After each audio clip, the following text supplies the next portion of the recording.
Here. We do have a quorum present. Would you join with me in the Pledge of Allegiance? I pledge allegiance to the flag of the United States of America and to the republic for which it stands, one nation, under God, indivisible, with liberty and justice for all.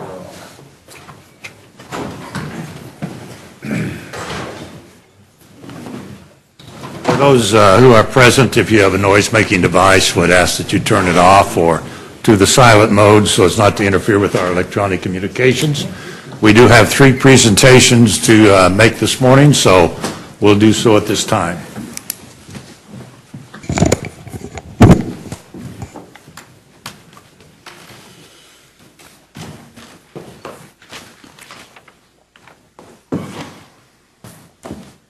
Adrian's gotten ahead of me, but that's all right.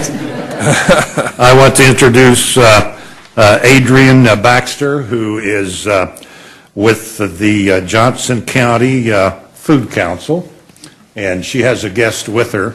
And March is Food Waste Solution Awareness National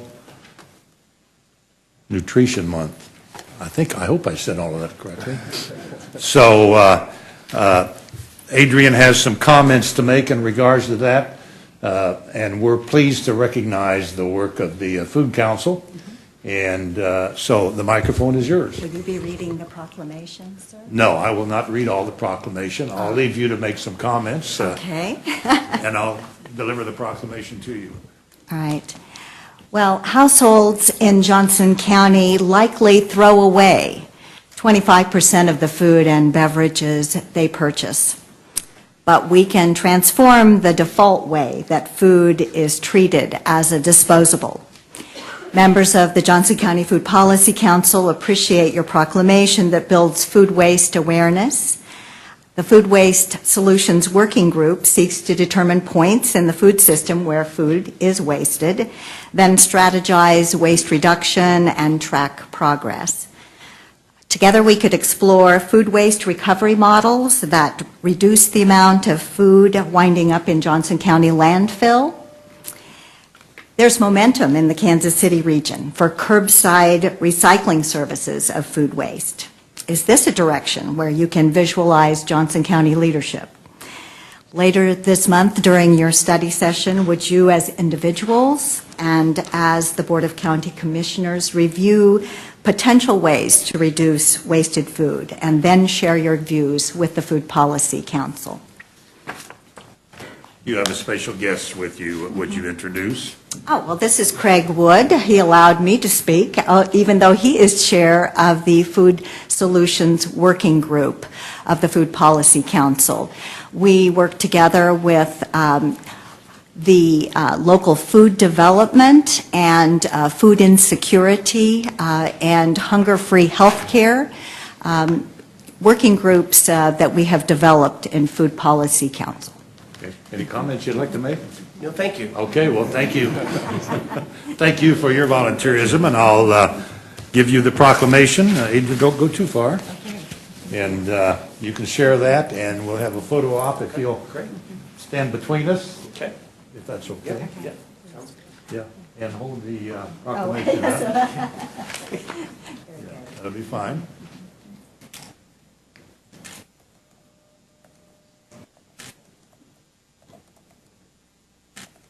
Okay, well, thank you. Thank you very much.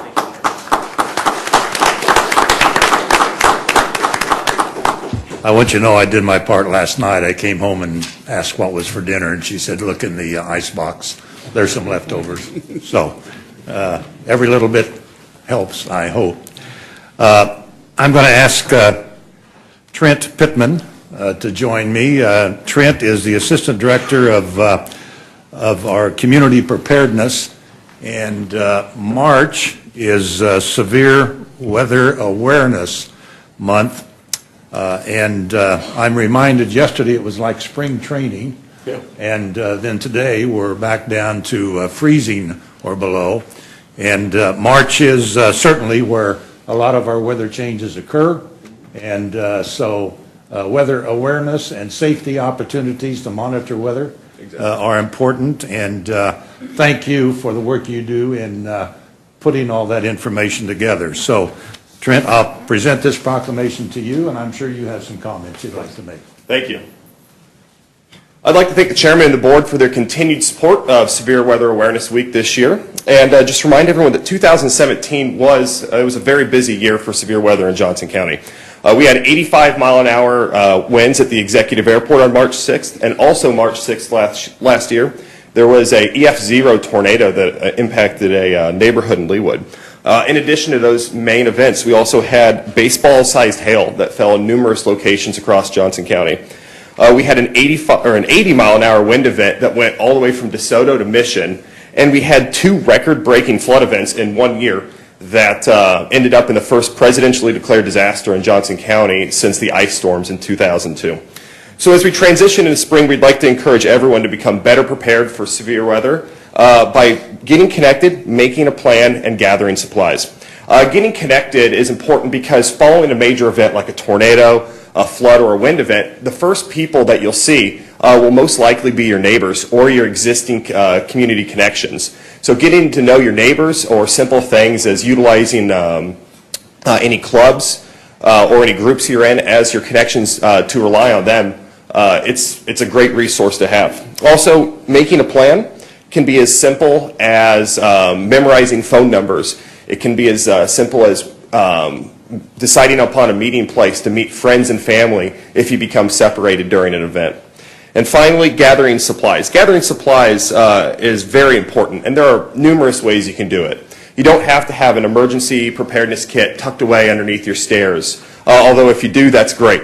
It can be as simple as making sure you have extra water at your house, making sure your flashlight has working batteries, or even just making sure you have a NOAA weather radio on hand for severe weather. And finally, we'd like to encourage everyone to participate in the statewide tornado drill, which is coming up next Tuesday, March 6th at 10 a.m. It will include an activation of the outdoor warning sirens at 10 a.m. That's on Tuesday. And it's a great opportunity to practice your severe weather plans. In addition to that, there will be a citizen public test of the Notify JOCO system, also at 10 a.m. Thank you very much. Well, Trent, thank you very much. Most citizens have not been in the emergency communication center, and so when we go through drills, first responders from all over the county arrive at that center, and that's where the coordination of a major weather event or other event in the county occurs, so that we have instant communication with all of our first responders, and there is a coordinator for all those activities. So Dan Robeson is our director. Trent does a great job, and so thank you very much. Thank you. And we hope that that we don't have to come together too often this spring. Thank you.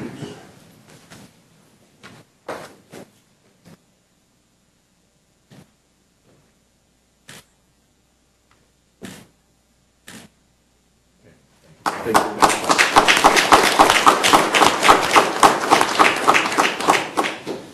And next, I'm going to ask Zach Hodges from the Johnson County Sheriff's Office and Bob Hamilton, who used to be with the Sheriff's Office and now is representing KDOT, for a special presentation to the Sheriff's Office recognizing their efforts in traffic safety.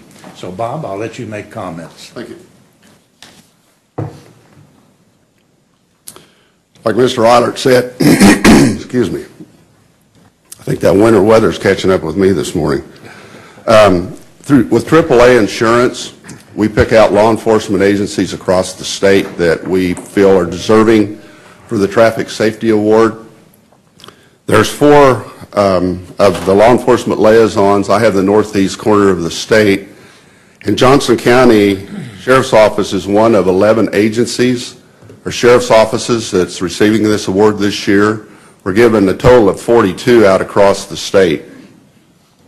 This is the fourth consecutive year that the Sheriff's Office has received this award, and this is some of the reasons they've received it. They have a community-based traffic safety committee that identifies traffic safety problems and formulates solutions, a department policy requiring the use of seat belts, and to a lot of you that might sound kind of crazy that we have a state law, but we have some police agencies across the state that are still not wearing seatbelts.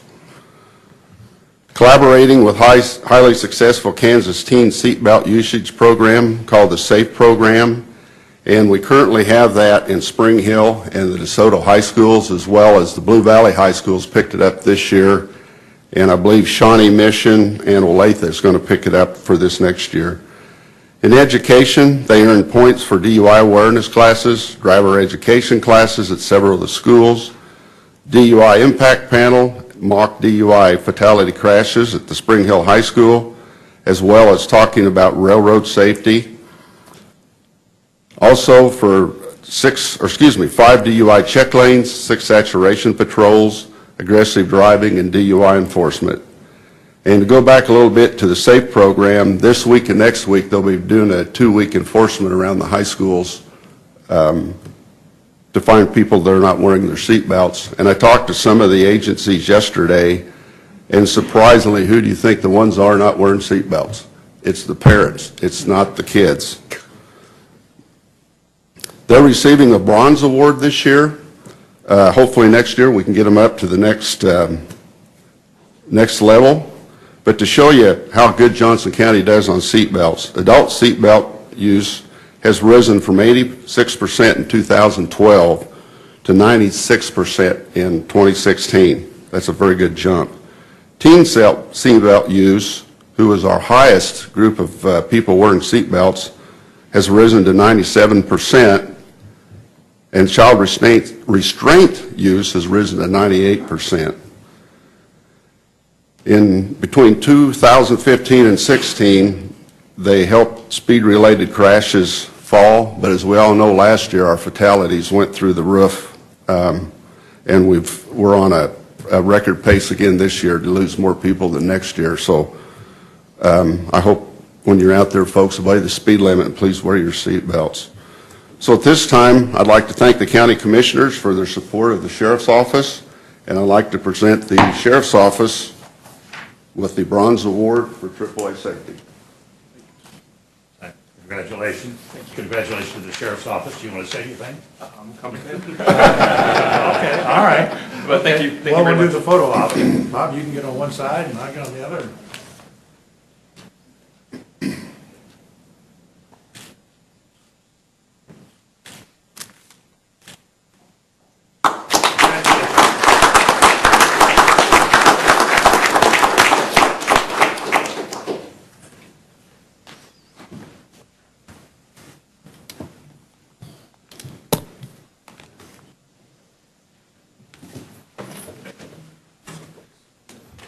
Thank you all. At this time, we'll turn to the public comment portion of our agenda.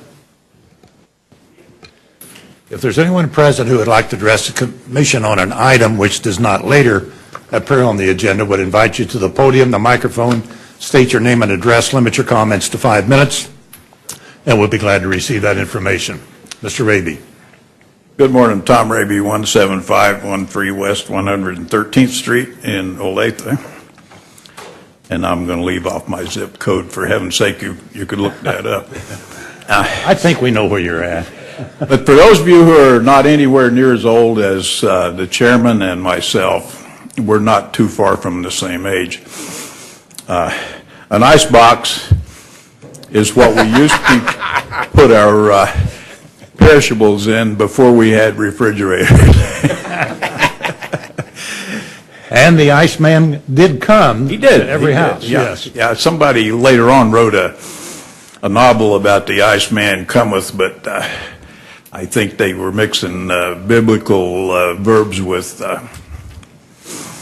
old history. But anyway, I come up here regularly, and the main reason I do is not to critique you folks, although sometimes that we sometimes feel some of you kick a dead horse once too many times, but that's neither here nor there. I do want to commend the chair for moving things along sometimes, and that's good. For those of us who have short attention spans, that's greatly appreciated. I don't usually attend agenda review because, again, it's the same it's not always a rehash or the initial hash of what's going to be rehashed next week, but it's usually the same information. And I can get all I need because I'm not allowed to vote on these things, so that's it. I just want mainly to show citizens, and that's those who are not very good with the English language, and I'm not the greatest, but I like to think I've got a somewhat decent vocabulary. But for those who don't have a somewhat decent vocabulary, that it's okay to come up here and speak to you guys, and that's been my main purpose all along. And in traveling around Johnson County in the last few weeks and months, I'm still on a quest to try to find a mattress that's not on sale.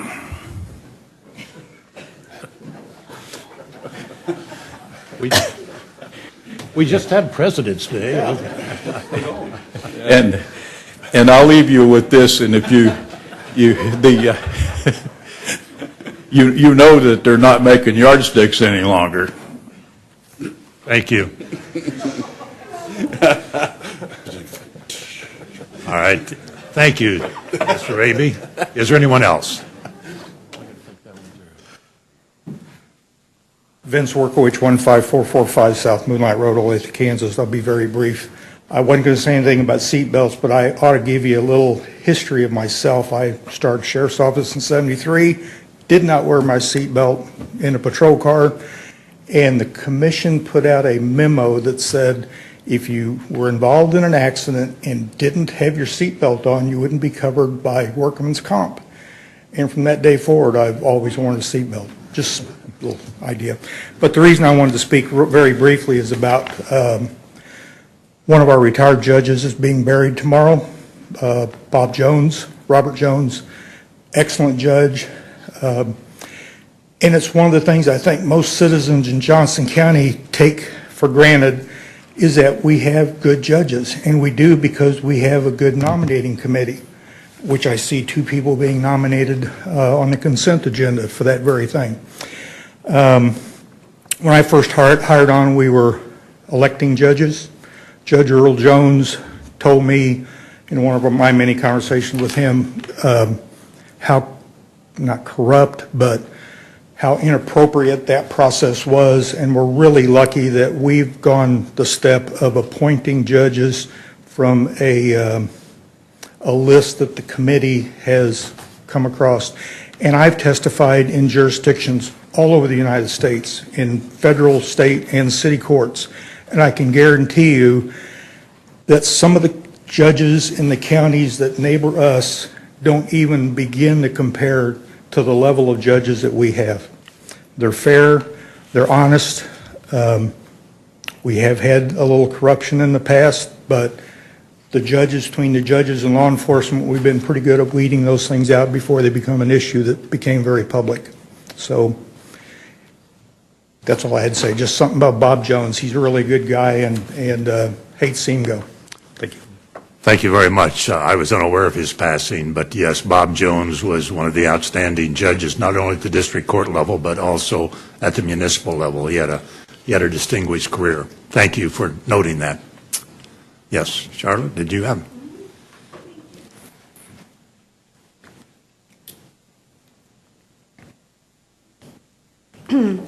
Good morning. Charlotte O'Hara, 15712 Windsor Street, Overland Park. Number one, I appreciate that the Sheriff's Department was acknowledged today. My son-in-law, Tim Purdon, is a deputy for the Sheriff's Department, and we're very, very proud of his service and the service of all of the officers in the Sheriff's Department.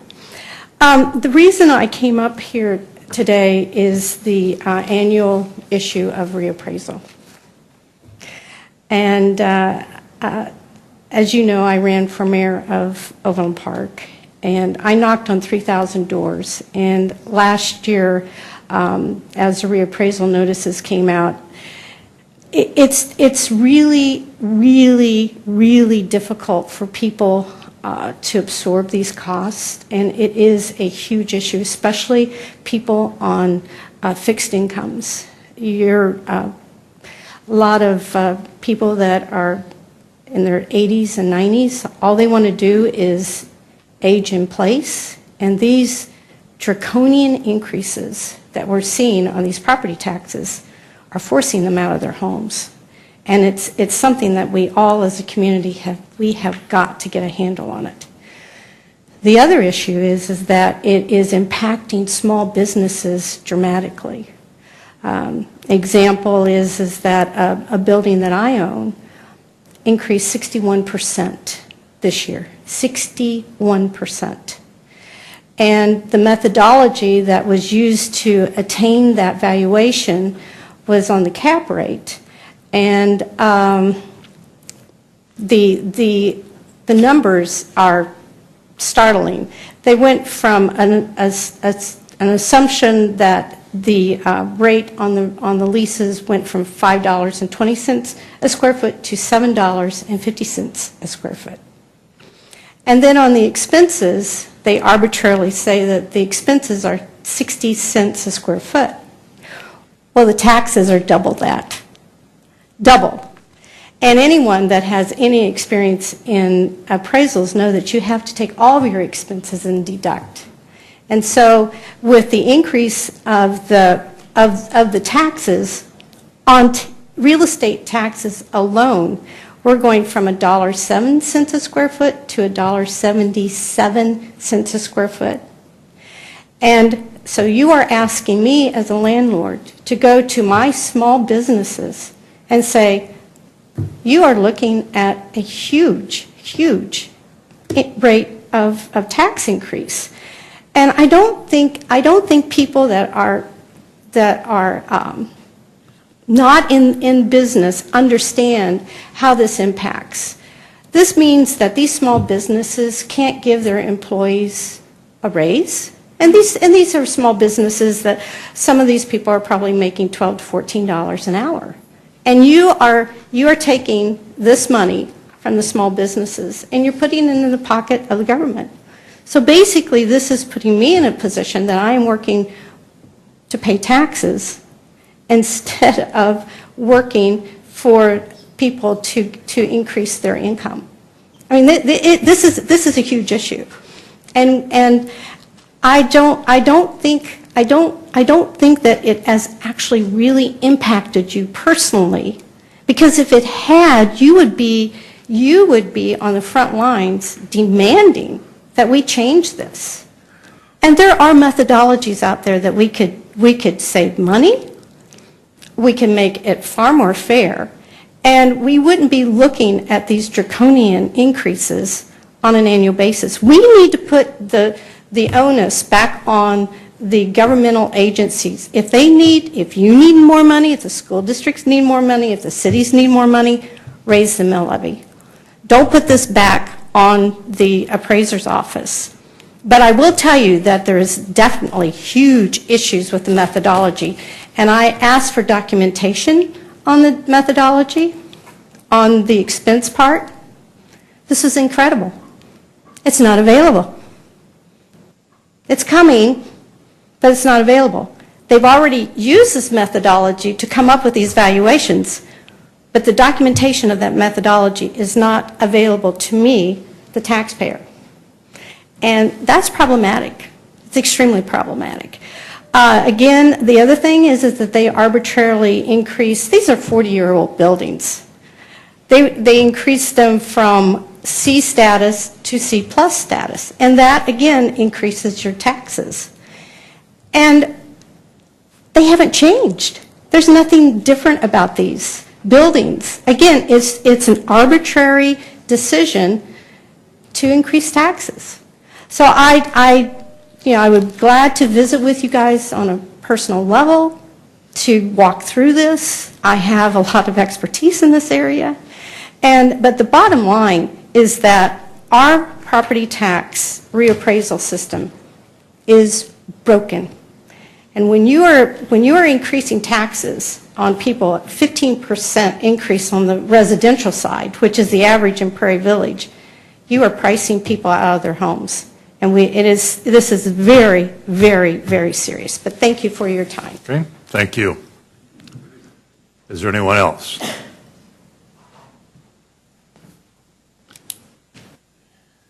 Mike Jensen, 1257 East Butterfield Place, Olathe, Kansas. Transparency, transparency, transparency. If the methodology has been used, this is the first time I've heard of this, if this is true, CC4RG needs to get involved in this. If the methodology has been used, it should be available to every taxpayer. We should not be required to pay a penny of taxes unless we know how they're being figured. Thank you. Thank you. Is there anyone else? Well, I would just make this comment. The appraisal process is designed by state statute. The commission has no ability to change that process, and it's the responsibility of the county appraiser to follow that state process. So, but be glad to visit with you about any particular issue. Yeah. No one else to be heard. That concludes the public comment portion of our agenda. I do have several notes for the record. A Kansas Department of Transportation request to exchange federal funds under the Federal Aid Fund Exchange Master Agreement for state transportation dollars in the amount of $2,717,191.51 for the Public Works Department. And I will be signing an agreement with the City of Edgerton for the public improvement of 4th Street and Nelson Street intersection. I will be signing an agreement with the City of Fairway for the public improvement of Mission Road from Shawnee Mission Parkway to 53rd Street. Also, an agreement with the City of Overland Park for the public improvement of Metcalf Avenue from 159th Street to 167th Street. An agreement with the City of Gardner for a preliminary engineering study for a stormwater management project known as Santa Fe Street and Waverly Road stormwater improvements. And finally, an agreement with the City of Olathe for the public improvement of 151st Street and Merlin Road intersection, 151st Street from Merlin Road to Flum Road, and Lone Elm Road from 159th Street to 175th Street. That concludes the notes for the record. Turning to the consent agenda, will the clerk please read the proposed consent agenda items? Item number one, consider approving the February 8, 2018 business session minutes. Item number two, consider reappointing Joseph Beveridge as the 2nd District Representative and Annabeth Serbal as the 3rd District Representative to the 10th Judicial Nominating Commission through March 3, 2022. Item number three, consider reappointing Mike Moore as the 2nd District Representative to the Airport Commission through July 31, 2020. Item number four, consider reappointing Paul Snyder as the 3rd District Representative to the Park and Recreation Commission through January 30, 2021. Item number five, consider ratifying the Chairman's reappointment of Mike Hay as the Recycling Representative to the Solid Waste Management Committee to July 8, 2020. And item number six, IFB number 2016-002, consider approving the Sheriff's Office purchase of 14 vehicles from Shawnee Mission Ford for the total amount of $428,830. Thank you. Is there any item a commissioner would like to have considered separately? Is there anyone present who would like to have an item considered separately? There be no one to be heard. It's back for the commission. Mr. Osterhaus. Move that we approve the consent agenda as read. Second. Motion's made and seconded to approve the consent agenda as presented. Would the clerk please call the roll? Commissioner Schaefer? Aye. Commissioner Clickham? Aye. Commissioner Osterhaus? Aye. Commissioner Ashcraft? Yes. Commissioner Brown? Aye. Chairman Eilert? Aye. Motion carried. Moving to the action agenda. Next item. Item number seven, Resolution number 008-18 and application number SWFDP 3365. Consider a request from Stenner Pump Company for final development approval for construction of an expansion to an existing building at 401 Prairie Village Drive, New Century Air Center, on property zone PEC 3, Planned Light Industrial Park District. Mr. Lipsig. Good morning, Mr. Chairman, members of the board. Jay Leipzig, Planning Development Codes Director. This item is before you for a final development plan at 401 Prairie Village Drive at the New Century Air Center. This item it's basically a 3,200 square foot addition to a 12,000 square foot existing building on a 2.2 acre site. It was unanimously approved by the Southwest Consolidated Zoning Board on January 24th. Staff is also recommending approval of this item.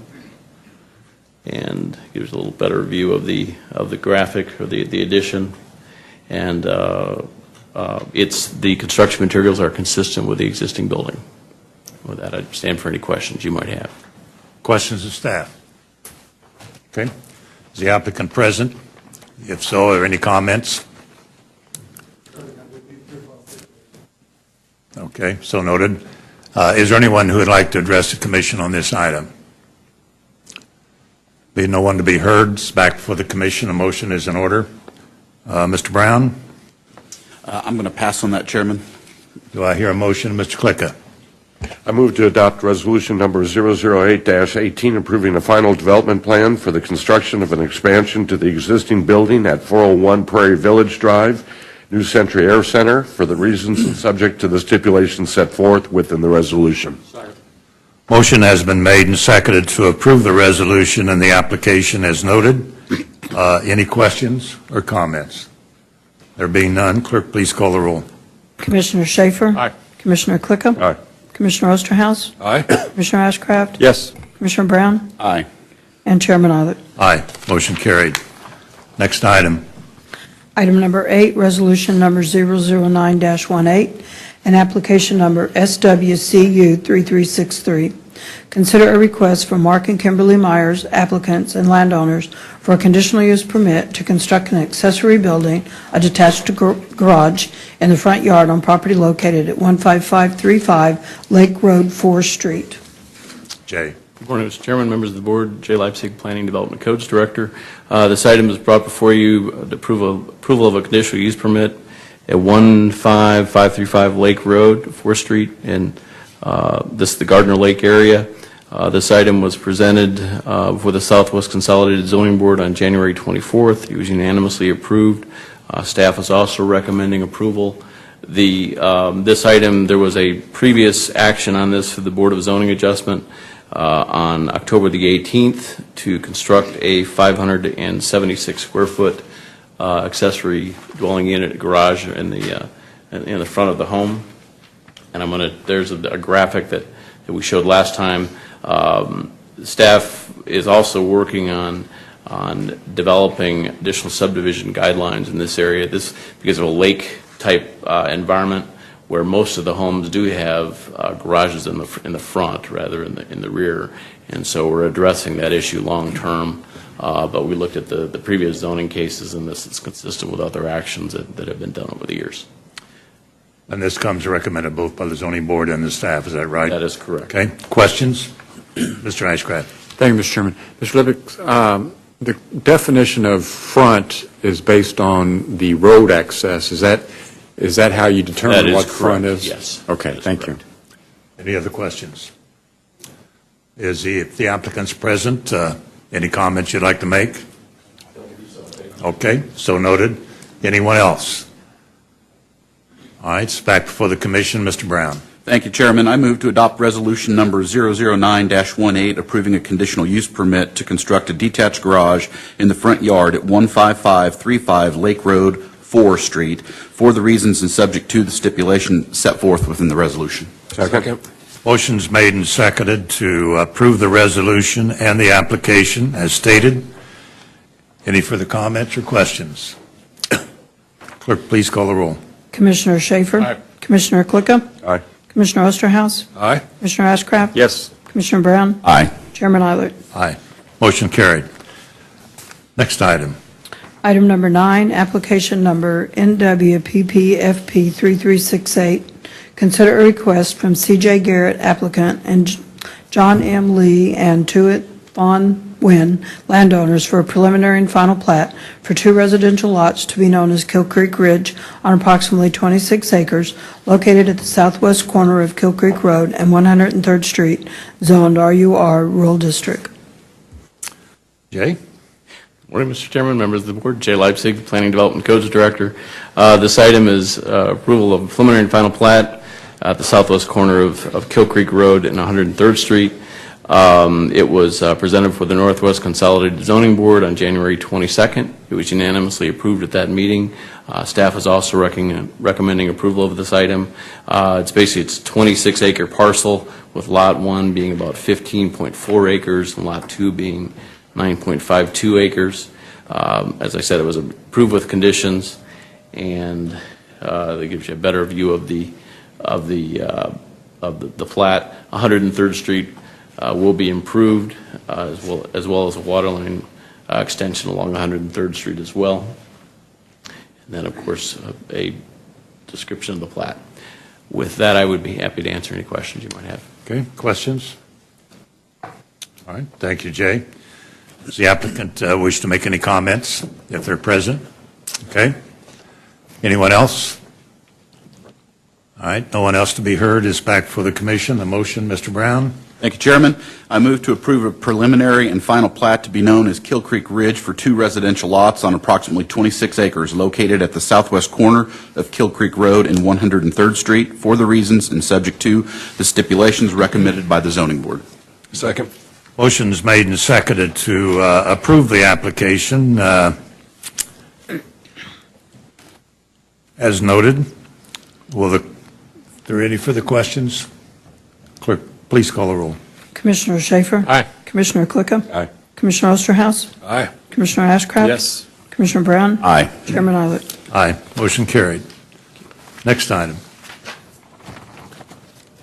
Item number 10, consider... Jay, you're not on this one? All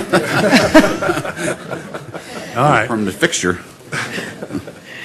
Consider approving fiber service agreements with Unite Private Networks to provide Johnson County dark fiber from the Johnson County Northeast offices located at 6000 Lamar in an amount not to exceed $104,400 for a 5-year term utilizing the MICTA cooperative contract. Mr. Aldridge. Yes, good morning, Mr. Chairman and Commissioners. We talked a week ago about this initiative that we're pretty excited about. Since then, we've met with Commissioner Ashcraft and Commissioner Klicka. They've had some good feedback and good discussions for us there. What we left with was a question that you posed to us regarding the Master Services Agreement. And the question was, is there an out clause for the county should the unforeseen occur where we would want to back out of this? And we confirmed since then that indeed there is. We do have that flexibility. Any other comments you'd like to make? I was going to Other forego questions? rehashing everything from a week Okay, ago. thank you. Mr. Ashcraft. Thank you, Mr. Chairman. Mr. Aldridge, I appreciate meeting with you and your staff yesterday. Could you take a moment and elaborate a little bit on a comment that you make in your analysis regarding the shared services with our customers being more efficiently and potentially allowing for consolidation of services? What you envision there and how that kind of works strategically to the benefit of these communities as well as the county. Yes, sir. I'd be happy to do so. With the new fiber in place, essentially what this allows us to do with our shared IT services customers is to explore moving their file servers, their technology that currently is housed in a less than state-of-the-art environment, no criticism, and extend them the latitude to move that to our central communications center, which is obviously a Tier 4 data center. Not only is that good for our customers, it also makes it a little bit easier for us to take care of their data and systems. So that's what we were referring to there. Okay. Well, let me, one follow-on, Mr. Chairman. What's becoming more and more evident is the threat of cyber attacks, particularly on these, on smaller, less sophisticated or robust systems. So Is it advantageous to accelerate this consolidation, or are you satisfied with the progress we're making? Short answer is I'm satisfied. We make recommendations to these separate organizations and advocate for best practices. Ultimately, the decision is with them as to the speed with which they move in this direction. Okay, thank you. Any other questions? Ms. Klicka. Thank you.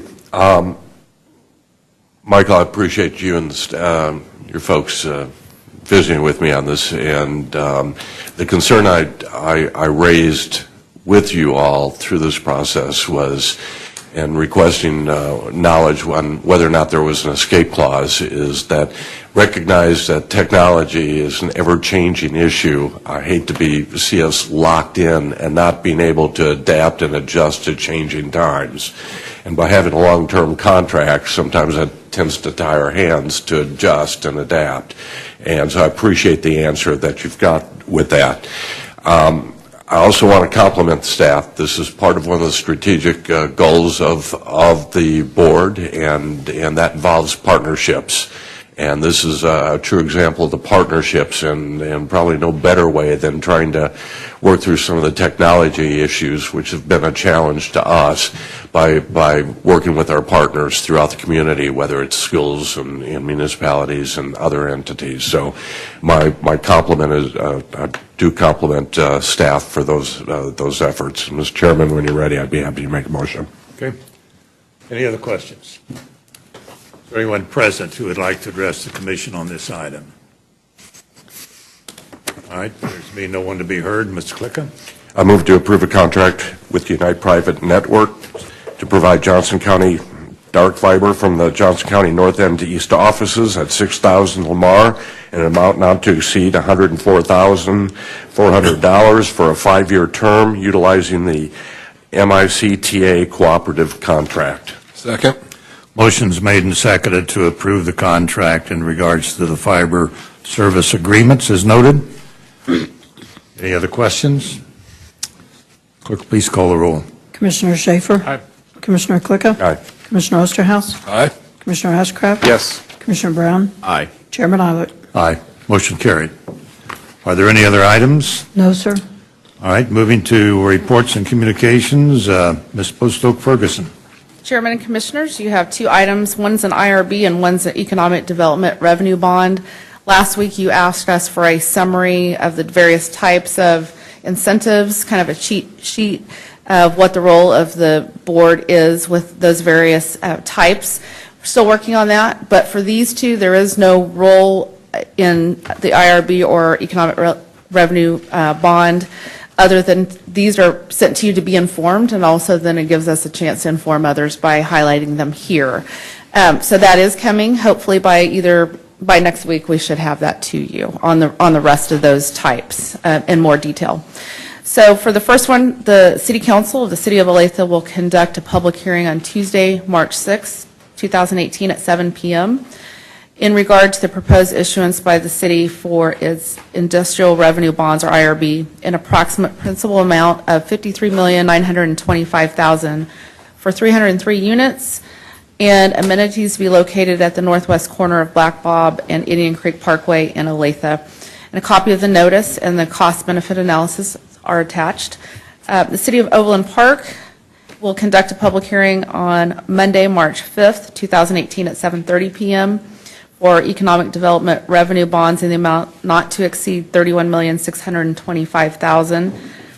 And this is for improvements at 11300 Schweitzer Road within the city to be leased and subleased to Medicare Information Systems, and they are requesting 50% abatement for a portion of those improvements, resulting in a 26.2% for the project. If they do additional square footage, they are requesting 50% if Medicare occupies additional square footage within the project. It's a 10-year abatement, and a copy of the notice and cost-benefit analysis are attached as well. So with that, I'll stand for questions. Any questions? Mr. Ashcraft. Thank you, Mr. Chairman. Ms. Postoke Ferguson, thank you for the summary. I want to make sure I understood what you said about these two notifications. Are they courtesy only, or are they legally prescribed that the county should be notified? I thought they were. I believe they're legally prescribed, but when I said no role, I meant you don't have approval or denial in this process, but our legal So counsel the can extent expand. is, they have to notify us, and we can go testify at the hearings, but we have no option for action. Correct. There's no official action that you can take. You can do the political, contact the city, or you can go and speak at the public hearing, but that's all. It's just a notice requirement that's given to us. So regardless of the economic impact or the operational impact, we do not have an official role. No official voting role, correct. Any other questions? All right, anything else? All right, moving to legislative update, Ms. Cindy Green.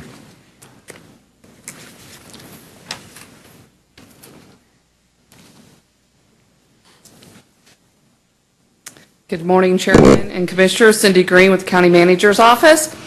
The legislators took a few days off during turnaround, but they came back in session yesterday, and we actually were up there. Chairman Eilert and Commissioner Brown and I were up, and Paul Welcome, our appraiser, attended a Senate tax hearing, and the discussion that was occurring was, it was an informational hearing, and the tax chair had invited representatives from Walmart and their legal representative, who is Linda Terrell, and she is also president of the American Property Tax Council, and they talked about the dark store theory, and their side of the story is there is no such thing as a dark store theory. It's not real, and it's just a diversion. And she also noted that her group really advocates on devaluing the free simple interest rather than the least, I think it should be lease fee, not least fee, value. And it was very complex meetings, and they did bring a lot of examples up in regards to Johnson County and how our taxes went up in 15 and 16. And Paul explained to us that that went up because he did a study in 15, and then based on that, appraisals were reevaluated and really looked at in 16. So he is going to be providing us a document so that we can share it with the committee, and I will make sure all of you get it, and the managers too, so that we understand that when we're hearing those things that we just raised our taxes, just for the clear sake of raising them, there was reasoning behind it, and an outside firm that was brought in to do so. They also are going to allow other people to come up and speak next week, so we just got word of that this morning, and we are going to be coordinating how we provide some additional information to them, whether we have someone represented up there or if we do this all in written form. So we will be working on that today. Another big thing that happened last week before they went on break, some of them stayed behind and heard about the Senate finance report. They have an expert that they have hired that is gave a preliminary presentation to the House and Senate K-12 budgets. And they gave them a little bit history of the Rose test, which is what the state uses to set minimum standards for educational achievement. Their report is supposed to be released on March 15th, and I think anything financial in the state of Kansas is kind of pending, waiting to see what that number is, because the budget will need to be built around that number and what they decide to do. So they're kind of waiting for that number. So I think that's a big date in what's going on up in Topeka.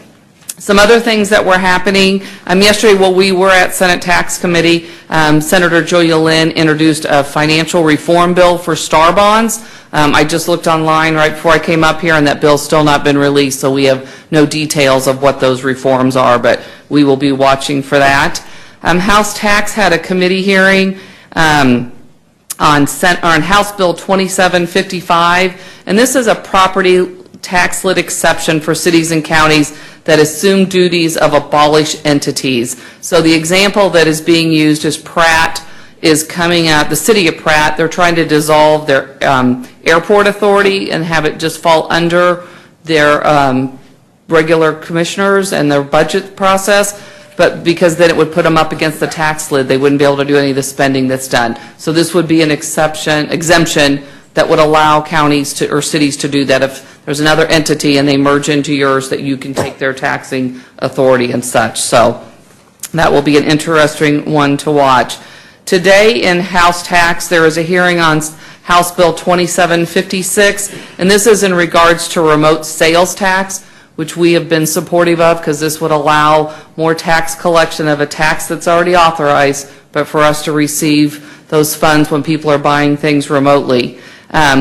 The difference in this bill, because there was a bill that actually passed out last year, but this is more of a bill that matches what goes on in Massachusetts and has gotten upheld at some of their court levels. It's still in the system, but it's based on the fact that if you're buying things online and you have cookies online, that you have that business online in Kansas, and they actually have Nexus, is what they're stating. The numbers are lower. You have to sell $50,000 worth of product into Kansas and at least 200 transactions. So they're trying to help, the small business owners that are complaining these things are hard on their businesses, but yet we continue to lose sales tax at local and state level because more and more people are purchasing online. So we did send out written testimony in favor of this bill, and I sent you all a copy of that legislation last night, or that testimony last night. At this time, that is all I have for my report this week, and stand open for questions. Questions? All right, thank you. You're welcome. Next item is a report of the 2018 revaluation. Mr. Welcome, County Appraiser. Thank you very much, Paul Welcome, County Appraiser. We have you have a extensive what I call revaluation report that has been left with you. You have the electronic copy as well. We have posted that electronically on our county website. So I'm going to briefly go over the highlights of the revaluation that occurred this past year. Johnson County new construction and reappraisal growth for all property. The green is in reappraisal. The new construction is in blue. So new construction, we hit about 1.71% and 6.73% for all property in Johnson County. Sales questionnaires, these are the items that are, when a property is transferred, you have to fill out a sales questionnaire. There are some exemptions, but basically we have about 16,000 sales that are currently occurred this past year. New construction permits, we have about 2,000. This is about from 1,700 roughly to 2,000, from 16 to 17. Our low point was in 2009 when we had 651 single-family duplex, triplex, or fourplexes being built at this time. Revaluation. This is probably, did all of you receive your notice? Sure did. Yeah. The northeast part of the county, and I'm saying the northeast, Fairway, Roland Park, Mission, Merriam, are seeing a tremendous amount of increase. Typical, we have typical is 6 months of homes for sale. We have 1.4 months of homes for sale. So the demand is high, supply is very low, especially in the 350 to 400,000 and below, which is concentrated up there in the northeast. People up there will see anywhere from 10 to, at averages between 10 and 18% by the different models that we have up there. Also in downtown Olathe, we also have seen significant increases in that particular area as well. So those notices have gone out. They have until March 28th to which to appeal. On commercial is March 14th. Let's talk about where we think we are in the cycles. And the cycles are saying basically, are we in the different market areas that we're having? Right now we're in the expansion mode. For 2018, 15, 16, 17, and 18, we're in the expansion mode. If you go back to that chart when I showed you 09 and 10, we're in that recession area that was there. So that's where we think we are on the residential real estate cycles. That's good. Back in the 90s, and I'm giving history now, we used to build 3,000 to 4,000 homes a year, almost consistently over 10 to 15 years. And then all of a sudden the recession hit 651, and now we're climbing back out of that. The problem is we're not seeing a lot of product being built in the 350 and under in the county. Residential was 7.33% overall, and new construction was 1.22%. About 94% will see an increase in value. 5.9% will see a decrease, and 0.5% will be a no change for the county overall. Single-family residences, you can see that in blue is the sale value. The average sale value for single-family was $324,000 for 2018. Because we're going to use those sales, our 2018 value is about $312,000. Existing homes, we're getting very close to the $500,000 for new homes, and existing housing stock is around $310,000. Commercial, about 4.01% was reappraisal, and new construction was 4.06%. 72% of the commercial value saw an increase, 17% saw a decrease, and no change was about 5%.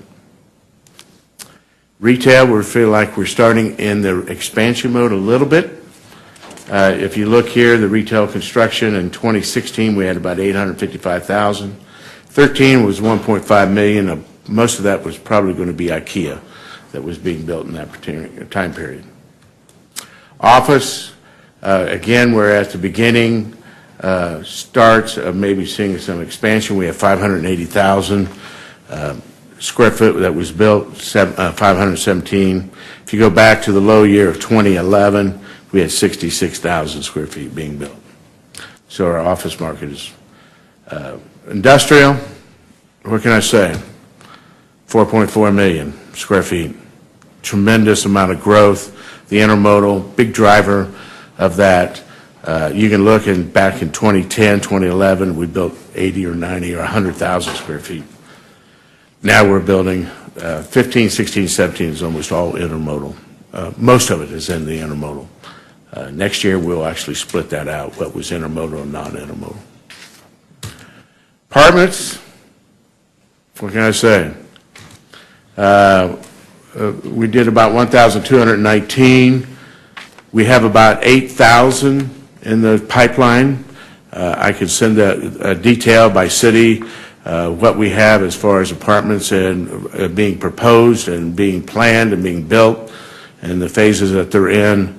I will send that electronically to the board if you so desire. It kind of gives you a perspective of what's going on in the apartments.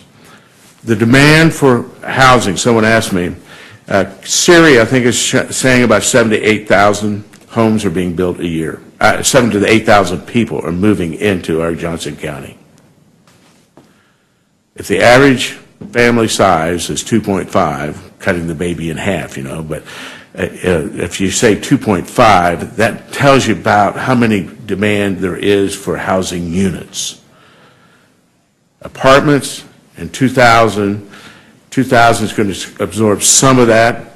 Now, whether the average new person moving in is a family unit or a single unit household will demand on the apartments that is being built. There seems to be a lot of growth and still construction in the apartment arena. We're starting to see the growth coming back on the housing units. And right now, I believe they're building as fast as they can out there in the marketplace. Hotels, we have major projects, but these are the number of rooms that were being built. In 2017, there was 124. So our our hotel community seems to be healthy, and we're starting to see construction growth in that area with different products. Personal property, our assessed value for 2017 went down another 1%. That's there. Mainly, that is due to the 2006, July 1 of 2006, we said anything new commercial would not be brought on that was being bought personal property, commercial personal property. The assessed value for boats went from 30% to 5%, and it was phased out. And so that, I think it's at 14, 15, 16, and 17. So those have all been funneled through that process. So personal property does not make a very big, large part of our tax base. Abated properties, we have about $1.2 billion that is abated. We have 101 IRB EDX properties currently that are active. Our high was 128, now it's 101. And the top 5 cities is Olathe at 41, Edgerton and Shawnee both have 15. We probably think that Edgerton will be surpassing being the number 2 city that will be in the abatement area. I stand for any questions. Questions of Mr. Welcome. Mr. Schaefer. May I make a comment? Thank you, Paul. When I was mayor, Paul always made a point to visit every city and discuss the issues with us about a month or 2 before you sent out the tax issues. And we very much appreciated it. The mayor was always invited, and the city staff. And he always gave us a city-specific synopsis of what we expected for our city. It's pretty much like we see here. So I want to thank you for that. It was very informative back then, and this today as well. Thank you. Thank you. Okay. Other questions? All right. Paul, thank you very much. Thank you. And if you have any questions on the revaluation report, I'll be able to answer it through it via email. Thank you very much. All right. Thank you. Are there any other reports and communications? I guess not. So we'll turn to commission comments. Mr. Brown. Thank you, Chairman. I have just a couple, and I'll be brief. The question that came up in public comments about the methodology of how we're getting to our appraised values not being available online, I would just like some clarification on that, whether that's from Paul or from staff. I'd just like some clarification. Wanted to mention that yesterday I attended Veterans Court graduation, first time I've done that, and I will tell you, if you've not been to something like that, it is powerful and it's emotional for the people going through that are graduating and getting a second chance at their life, and to watch the smile on the judge's face, who I don't see judges smile very often, to see the smile on their face as they listen to these young men yesterday talk about their experience and how grateful they are to be in the spot they're in. It was moving. If you ever get a chance to do that, you should go. And then I attended with the rest of the commission, the Board of County Commissioners joint session with JCDS, Johnson County Developmental Supports. Just fantastic things happen at JCDS. It never fails to surprise and amaze me when I attend meetings with them about all the new things that they've done since the last time I got an update, which wasn't that long ago. They're always progressive and moving forward, and I'm very, very proud of JCDS. That's all. Thank you, Chairman. Okay. Mr. Welcome will respond to your to that earlier question. Thank you. Mr. Osterhaus. Well, I don't know if I can top the descriptions that Commissioner Brown gave for our JCDS meeting, but I will say after you left, the board expressed the appreciation that they have for the county commission and the support we've given them over the years, and they are really grateful that we take time to come and meet with them, and I wanted to pass that along to you guys. And I'll echo those sentiments about Veterans Court. Those are just amazing opportunities for second chances, and it was really great for me to be there and be part of that. Had the Overland Park State of the City. Good to hear for the good things that are going on in Overland Park. I know many of us were in attendance there for that as well. I do want to, I guess, kind of close with, asking a question to our audience, and what were you doing 14 years ago? What were you doing 14 years ago? You might be watching Lord of the Rings: Return of the King, which was the winner of the Best Picture Oscar. You might have been wondering why gas just went over $2 a gallon. Facebook, if you're big Facebook users, you had to be in college. You had to be a college student in order to use Facebook back in 2004. If you're a big Patriots fan, maybe you were rooting them on as they won the Super Bowl, or a Red Sox fan who won the World Series. Or maybe it was the last time that, or you were starting to begin to follow basketball, and this was the first year that KU won their record-breaking 14 years in a row conference championship. So Rock Chalk Jayhawk, congratulations to our KU men's basketball team who have exceeded, I believe it was UCLA's record of 13. So congratulations to them. Okay. Mr. Ashcraft. Well, Mr. Chairman, I thought Commissioner Osterhaus was going to tell us about his grade school days, but I wasn't quite sure there. I had nothing else to add, sir. Okay.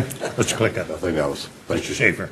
Thank you. This morning I had the pleasure to attend the Kansas, Missouri Mayor's Prayer Breakfast. About 600-700 people attend, as they do every year.